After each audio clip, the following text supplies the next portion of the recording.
Seorang mahasiswa melihat sebuah warung seblak dalam perjalanannya menuju ke kampus.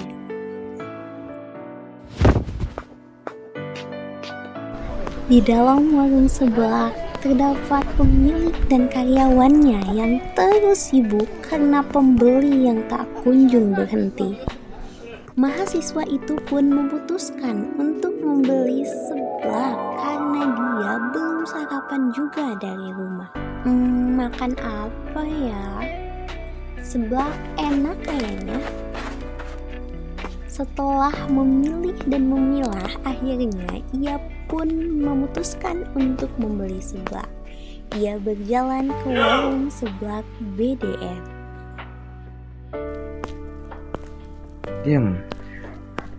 Misi mbak, saya mau beli seblak. Ini aja pakai kerupuk, terus mie, terus ceker aja mbak. Itu aja. Udah, makasih mbak.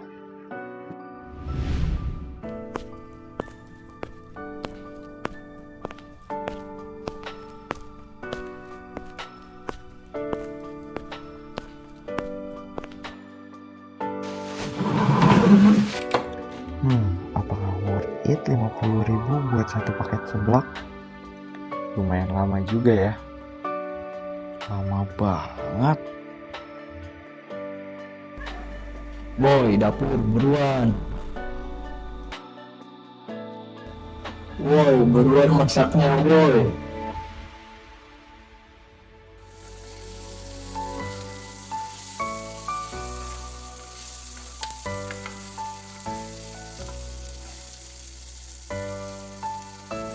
Dikira gampang masak seblak.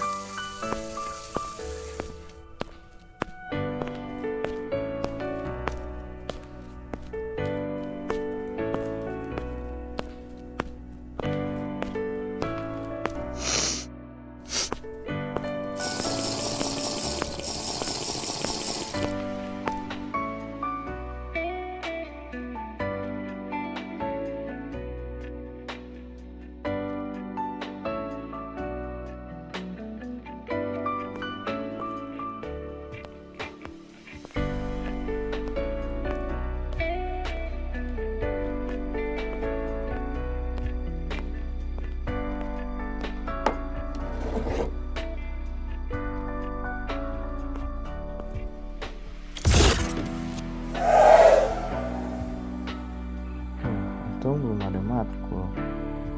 Harganya mahal, terus lama lagi. Terus aja kalau nggak enak.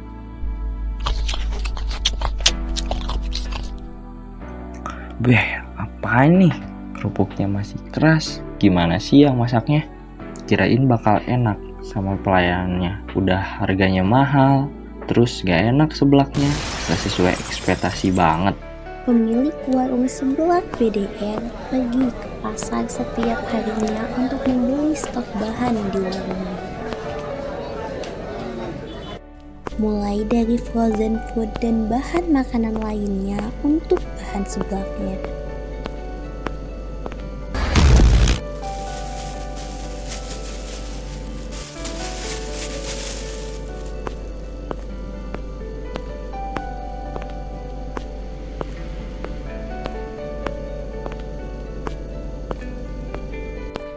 Setelah memilah dan memilih bahan, pemilik melakukan pembayaran ke kasir.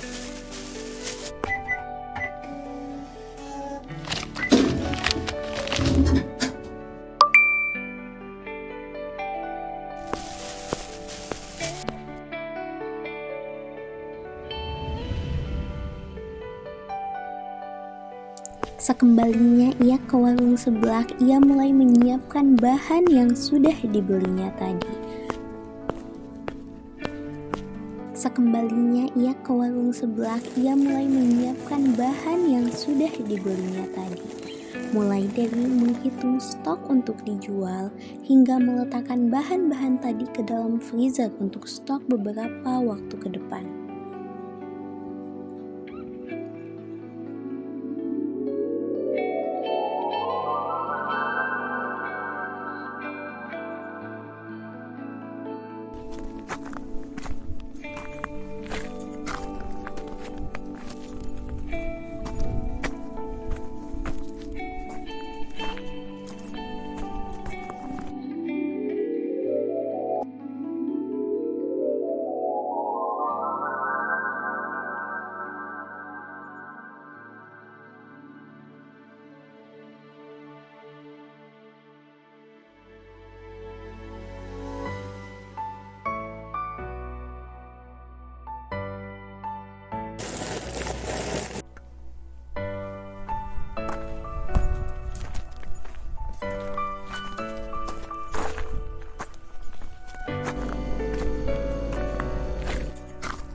Pemilik warung terus merenung karena sisa uang tinggal sedikit.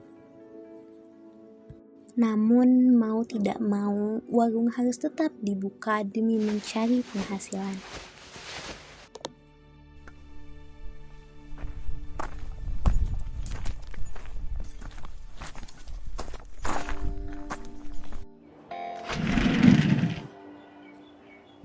Para karyawan mulai berdatangan untuk masuk bekerja di warung seblak BDR ini. Setelah persiapan, maka warung seblak BDR akhirnya dibuka. Para pembeli mulai berdatangan dan keadaan warung menjadi semakin ramai seiring waktu berjalan.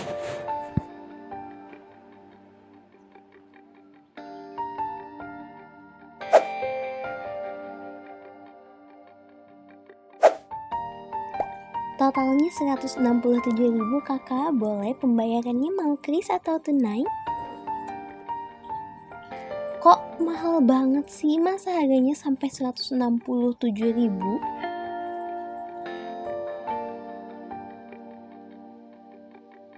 Iya, di tempat lain bahkan gak sampai segini.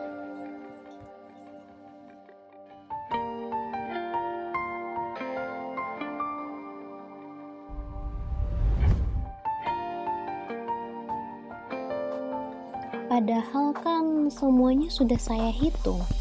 Harganya sudah pas, sesuai bahan yang udah saya beli di pasar pagi-pagi. Hai, kami karyawan di sebelah BDR. Saya bagian memasak seblak. Saya bagian melayani pelanggan. Seiring berjalannya waktu, antrian seblak semakin panjang. Karyawan sibuk melayani para pembeli. Kesana kemari membawa pesanan.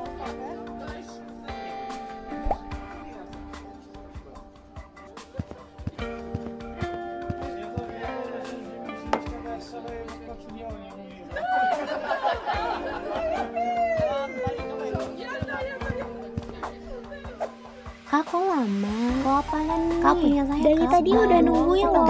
Mohon bersabar ya, Kak. Sebentar lagi kok. Karyawan jadi tidak enak, tapi dia hanya bisa tersenyum paksa sambil menenangkan para pembeli yang mulai komplain. Karyawan mulai kewalahan karena pembeli yang semakin kesini semakin ramai saja. Sedang sibuk-sibuknya, malah ada pembeli online yang pesan.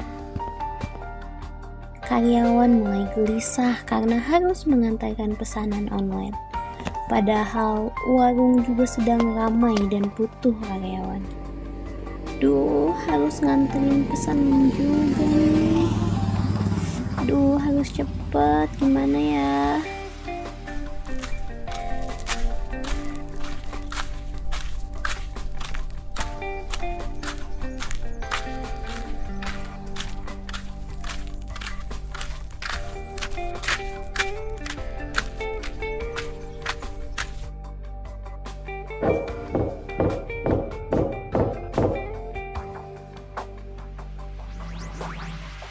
Ini pesanannya, Kakak.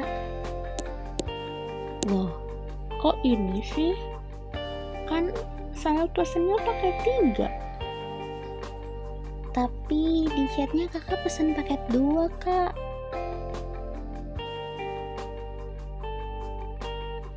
Ya udahlah.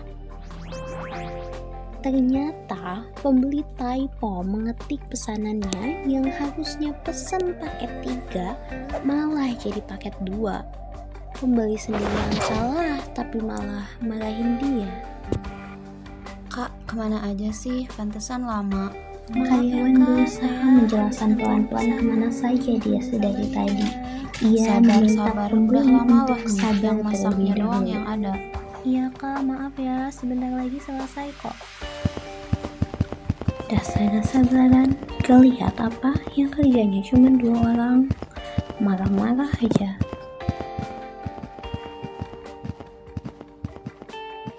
Hei, cepet dong, ini banyak pelanggan yang komplain. Iya bos, bentar bos, ini udah secepat mungkin. Dasar pelanggan gak sabaran, gak lihat apa yang kerja cuman berdua. Ini juga udah buru-buru, harus nganterin ini, itulah, harus bawa-bawa inilah. Pesanan numpuk, pelanggan banyak, ya sabarlah. Mana kalau salah pesen dan nyalahin karyawan lagi, padahal yang mesen gak jelas pelanggannya, kita lagi yang dimarahin. Pak, masaknya cepetan dong. Juru masak mulai kesal karena karyawan begitu berisik. Padahal ia sedang stres dengan urusannya di dapur untuk menyiapkan banyak pesanan.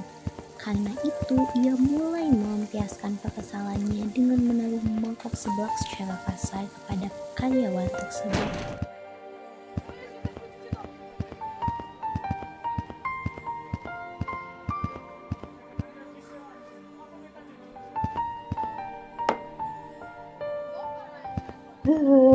Gue kan lapar. Lama banget sih masak seblak doang. Pelayan banget tapi lelet semua. Lah, ini kok keras banget sih kerupuknya. Dimasak kagak sih? Hei, bilangin ke tukang masak lu ya. Kalau masak tuh yang bener biar mateng gitu. Udah nunggu lama, Maaf ya, Kak, malah maaf atas ngecewain. kelalaian kami.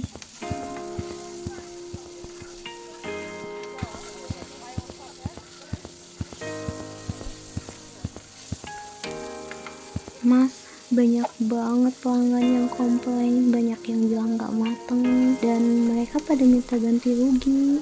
Gimana ya cara kita bilang ke bosnya? Juru masak mulai menjumal di dalam hati. Mereka merasa tidak dipahami karena dia hanya juru masak tunggal di warung tersebut dan harus bekerja cepat agar pembeli dapat terlayani semua. Apalagi pada hari ini, pembeli sangat ramai. Dia merasa wajar jika terjadi satu atau dua kesalahan, tapi ternyata imbasnya fatal. Di sudut pandang mereka sudah melakukan yang terbaik. Tapi ada aja masalah. Kesalahan, kelalaian, atau hambatan yang datang. Dari masalah itu mereka belajar sabar, tanggung jawab, dan sifat lainnya. Tapi ketika komunikasi tidak berjalan baik, niat baik pun bisa disalahartikan. Karyawan merasa tidak didengar, pemilik merasa tidak dihargai, pembeli merasa tidak dilayani. Konflik muncul bukan karena kebencian, tapi karena persepsi yang tidak pernah disatukan. Dari hasil observasi lapangan kami, muncul benang kusut yang dapat menjelaskan ketegangan ini. Yang pertama, informasi seperti ongkir, jam buka, dan menu tidak ditampilkan secara jelas. Kedua, karyawan harus mengatur waktu sendiri antara memasak, mengantar, dan menerima pesanan. Dan yang ketiga, tidak ada saran komunikasi dua arah antara pembeli dan pemilik. Apa yang terjadi ketika masalah dibiarkan? Pelanggan mulai beralih ke tempat lain. Sementara itu, karyawan bekerja tanpa semangat. Pemilik merasa kewalahan dan sendirian. Sebuah bisnis kecil yang dulunya hangat, kini terasa hambar. Namun bukan tanpa harapan. Dari percakapan sederhana muncul solusi nyata. Spanduk baru dibuat, semua harga, ongkir, dan jam buka tertulis rapi. Jadwal kerja dibuat bergiliran, disesuaikan dengan jam ramai. Promosi gencar dilakukan, mulai dari promo khusus mahasiswa hingga voucher mulai ditampilkan. Pelan-pelan perubahan semakin terasa. Saya nggak cuma kasih perintah sekarang, saya dengerin masukan dari anak-anak. Warung kecil ini kini kembali hangat. Pelanggan datang bukan hanya untuk makan, tapi karena mereka merasa dipahami. Kita kerja jadi lebih nyaman, ada pembagian tugas dan gak saling tabrakan. Karyawan tersenyum bukan karena dipaksa, tapi karena merasa jadi bagian. Dan pemilik bisa bernafas lega karena tahu ia tidak sendirian.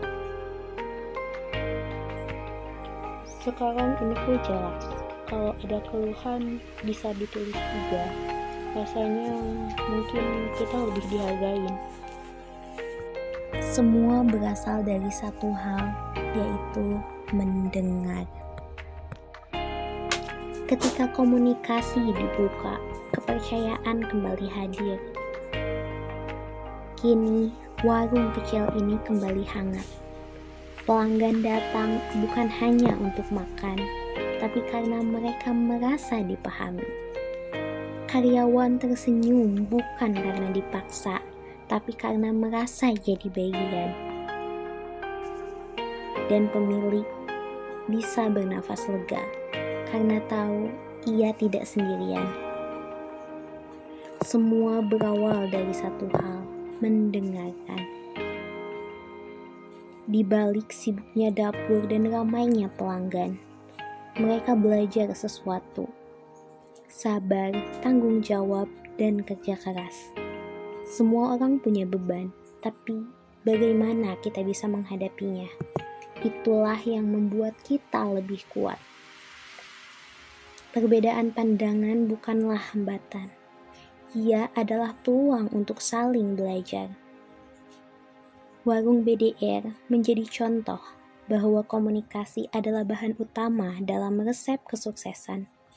Dan mungkin yang kita butuhkan bukan hanya rasa masakan, tapi rasa dihargai.